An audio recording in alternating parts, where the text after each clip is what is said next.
اللهم صل على محمد وعلى آل محمد كما صليت على إبراهيم وعلى آل إبراهيم إنك حميد مجيد. نحمده ونصلي على رسوله الكريم أما بعد.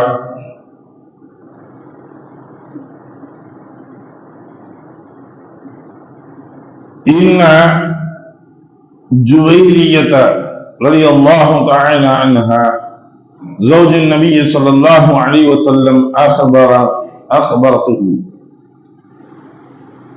أن رسول الله صلى الله عليه وسلم دخل علينا فقال هل من طعام؟ قالت لا والله يا رسول الله ما عندنا طعام إلا علم من شاء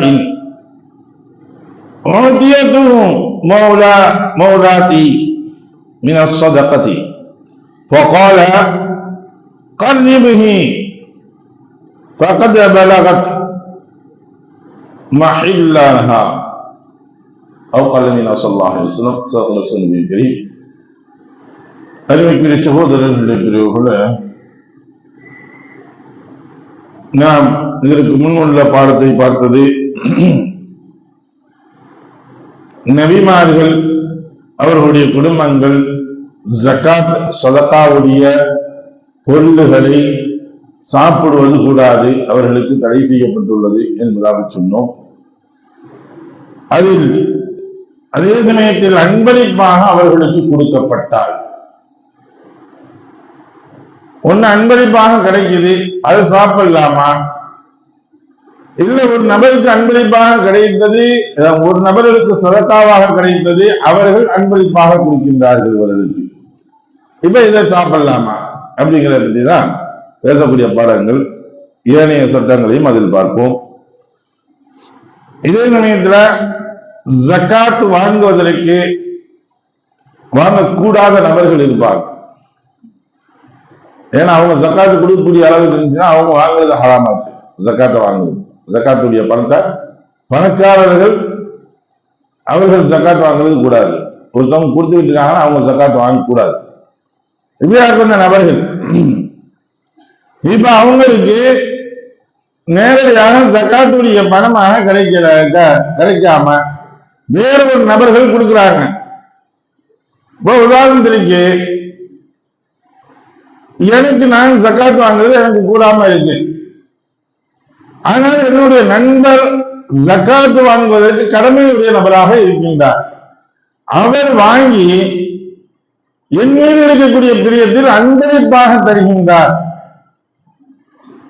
அப்படின்னா அதை வாங்கிக்கலாம். அதுதான் நபி ஸல்லல்லாஹு அலைஹி வஸல்லம் அவர்களின் துணைவியார் ஜுவைரியா ரலியல்லாஹு தஆலா அன்ஹா அவர்கள் கூறியதாவது, ஒரு நாள் ரசூலுல்லாஹி ஸல்லல்லாஹு அலைஹி வஸல்லம் அவர்கள் என்னிடம் வந்து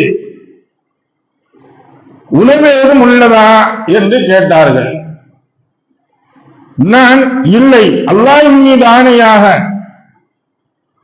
எங்களிடம் ஆட்டின் ஒரு எலும்பை தவிர வேறு எந்த ஒரு உணவும் இல்லை,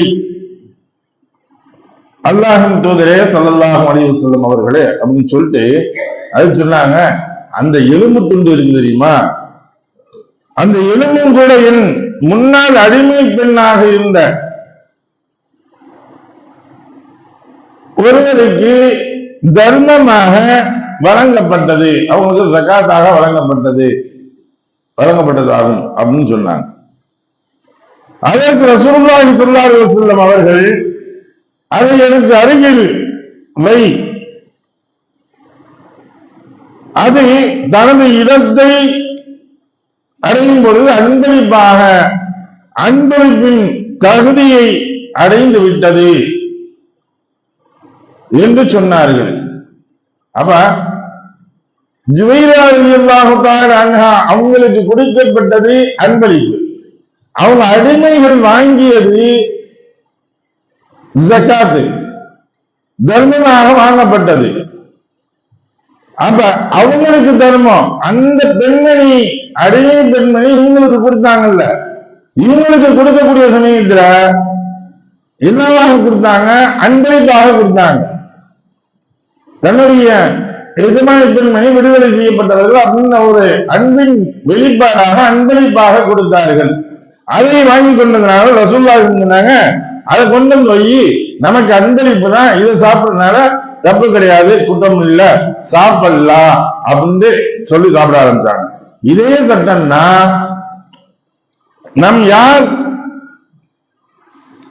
செல்வமுடையவர்கள் விரைவுக்கு பிறகு அவர்களிடத்தில் வாங்கும் பொழுது, அன்பளிப்பாக வாங்கும் பொழுது அதை நாம் பார்க்க வேண்டிய தேவையில்லை. இந்த இடத்துல அந்த இது விழுந்துவிடும்.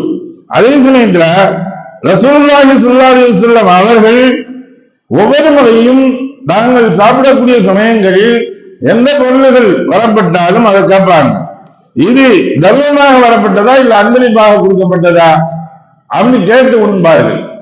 ஏன்னா பொதுவான காரியங்கள்ல இருக்கும் பொழுது இந்த சட்ட சிக்கல்கள் எப்பொழுது ஏற்படும் அப்படின்னா ரமலானுடைய மாதத்தில் இந்த சிக்கல் ஏற்படும். ரமலானுடைய மாதத்துல சிலர்கள் ஜகாத்துடைய பணத்தை எடுத்து என்ன செய்வாங்க? நோன்பு கஞ்சிக்கு போட்டுருவாங்க. நோன்பு கஞ்சி காய்ச்சலுக்கோ அல்லது நோன்பு திறப்பதற்கு கொடுப்பதற்கோ ஜகாத்துடைய பணத்தை இதற்கு ஒரு ஷேராக ஒதுக்குறது போல இவங்க ஒதுக்கி கொடுத்துருவாங்க. அது அப்படி கொடுக்கக்கூடாது. ஜகாத்துடைய பணத்தையோ சொதக்காவுடைய பணத்தையோ அதுல கொடுக்கக்கூடாது, அன்பளிப்பாகத்தான் கொடுக்கணும். ஏன் அப்படின்னா அந்த நோன்பு கஞ்சி ஆகிறது ஏழைகளும் குடிப்பார்கள், பணக்காரர்களும் கொடுப்பார்கள். பணக்காரர்கள் குடிக்கக்கூடிய சமயங்களில் அவங்க ஜகாத்து வாங்குவதற்கு கடமையானவர்களாக இருப்பாங்க, கொடுப்பதற்கு கடமையானவர்களாக இருப்பாங்க, வாங்குறது அவர்களுக்கு கடமை இல்லாதவர்களாக இருப்பார்கள். இப்ப அவங்க அதை குடிக்கூடாது அந்த நோன்பு கஞ்சிய. ஏன்? ஜகாத்துடைய இது தர்மத்துடைய இது பணம் வந்திருக்கு அப்படின்னா அது குடிக்க முடியாது. அதே சமயத்துல வேற ஒரு நபருக்கு ஜகாத்தாக கிடைக்கப்பட்டிருக்கு, இவர் வசூல் செய்யப்பட்டிருக்காரு, இந்த பணத்தை கொண்டு என்ன செய்யறாரு? இப்ப அன்பளிப்பாக இவர் தான் செய்ய வேண்டும் என்பதாக செய்யறாரு, ஒரு நன்மையை நாடி இவர் கொடுக்கிறாரு அப்படின்னா இந்த பணம் தவறில்லை, அதை நாம் புரிசிப்பது கூடும். அதை ரசூலுல்லாஹி ஸல்லல்லாஹு அலைஹி வஸல்லம் ஒவ்வொரு முறையும் கேட்கக்கூடியவர்களாக இருப்பாங்க. தங்கள் மத்தியில் வரப்பட்டது தர்மத்துடைய பணமா அல்லது அன்பளிப்பின் பணமா என்பதை கேட்டு அறிந்திருந்துதான் உண்ணுவாங்க. இதை அபூ ஹுரைரா ரலியல்லாஹு தஆலா அவங்க அறிவிக்கிறாங்க. அதே சமயத்துல யாராச்சும் கொண்டு வந்து ஏதாச்சும் கொடுக்குறாங்க, அன்பளிப்பாக கொடுக்குறாங்க இல்ல தர்மமாக கொடுக்கக்கூடியவர்கள், இந்த நபர்கள் கொண்டு வந்து கொடுக்குறாங்க அப்படின்னா அவங்களுக்கு துஆ செய்யணும். வாங்கக்கூடியவர்களுக்குரிய சட்டங்கள். ஏன்னா அவங்களுக்கு கொடுத்தானே அல்ஹம்துலில்லாஹ் கொடுங்க அப்படின்னு வாங்கி வச்சுட்டு நம்ம போயிடுறது இல்லை. வாங்க கொடுக்கக்கூடியவர்களுக்கு அது எவ்வளவு கொடுத்தாலும் சரி, நிறைவாக கொடுத்தாலும் சரி, குறைவாக கொடுத்தாலும் சரி, எதுவாக இருந்தாலும் சரி அல்ஹம்துலில்லாஹ் அவர்களுக்கு வாங்கி வச்சுட்டு துஆ செய்யணும். துஆ செய்வதற்கு ரசூலுல்லாஹி ஸல்லல்லாஹு அலைஹி வஸல்லம் வலியுறுத்தியிருக்காங்க.